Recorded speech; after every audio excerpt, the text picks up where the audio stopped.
রাত তখন প্রায় ১১টা। ছোট্ট ঘরের এক কোণে বসে রাহুল আবারও তার পরীক্ষার খাতা খুলে দেখছিল। লাল কালি দিয়ে ভরা। আর একবার ফেল। এটা তার তৃতীয়বারের চেষ্টা।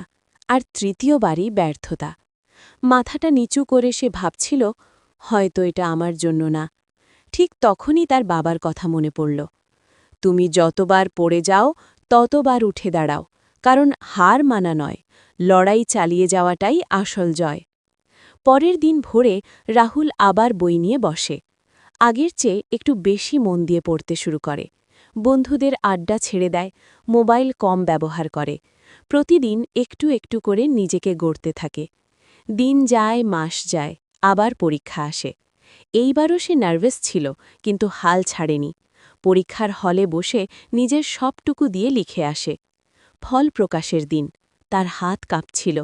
রেজাল্ট দেখেই সে থমকে যায়। পাস! চোখে জল চলে আসে। এই জয়টা শুধু একটা পরীক্ষায় পাশ করা না, এটা ছিল তার নিজের ওপর বিশ্বাস ফিরে পাবার জয়। রাহুল বুঝে গেল, পড়ে যাওয়া দোষ না, পড়ে থেকে যাওয়াই আসল হার।